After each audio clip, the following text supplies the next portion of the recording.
So the latest July 2018 HubSpot product updates are out, and here's our take on it. First up is the all new HubSpot Marketing Hub Starter. For us, this was a big update, even though it's one of the entry-level marketing products for HubSpot. Why is it a big update? Well, previously, if you're a small company or a startup, you would go naturally with MailChimp for email marketing. Now, the HubSpot Marketing Hub Starter includes email marketing in their package, along with lead flows, forms, and other base marketing software. This is a big update because it's one less system for you to manage, and most importantly, your data is kept in one place. You don't need to spread your contacts list over your CRM in HubSpot and MailChimp for email marketing. Now it's all in one place. My personal opinion is that the HubSpot lists tool, where you can create segmented contacts lists based on your main database, is just much better than MailChimp. So it's going to be much easier for you to send segmented email marketing to each of your contacts relevant to them. That's probably the biggest update of the month, but let's keep going. Next one in the marketing platform is the lead flows follow-up email. Now, the lead flows feature is basically a pop-up that can show on any page of your website. You can have separate pop-ups, different pop-ups for each page of your site, or the same for the whole page, the same for the whole site, or the same for the whole sections of your site. Super simple. It's a pop-up with a small form. It's a good lead capture. When somebody fills out the form, you also know what they did before coming to your website. So you start to get some closed loop analytics. You start to know the best sources of leads. And if you're using the HubSpot CRM with deals, you'll then also know the best sources of customers and revenue.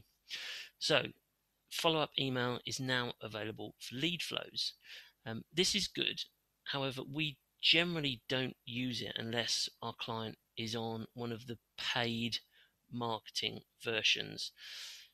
Because we're based in the EU, we always turn on GDPR features, and what happens with a lead flow on the free marketing version is when somebody fills out the form, they automatically get an opt-in email.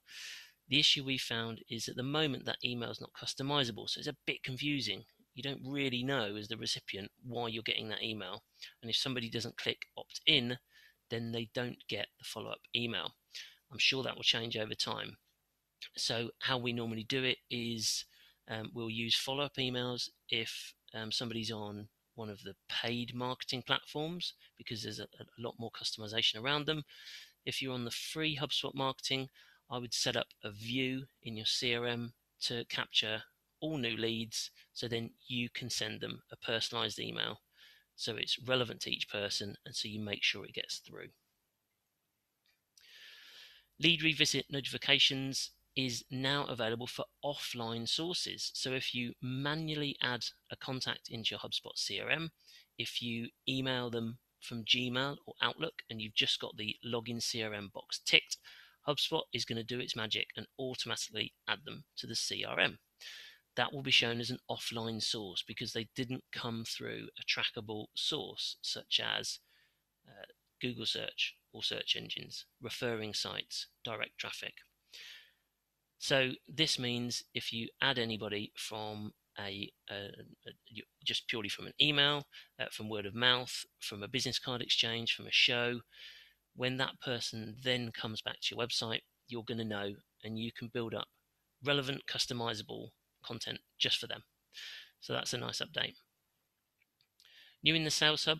So for quite a while now, we've had the ability to link the Sales Hub to your Google Calendar or Office 365 calendar, and you could set which days and times you're available to be booked. You can also set up multiple different types of meetings that you can be booked for, and it goes live into your calendar. Super simple. This latest update allows you to actually set a custom date range, which is really interesting. So you could set up a meetings link purely for people to book you at the Autosport International show, just over the show, and then at certain times through that show. Really nice. New in the Service Hub. So customer experience surveys now comes to the Service Hub. We run these for some of our clients and they are always really well received. I would urge you to do this regularly.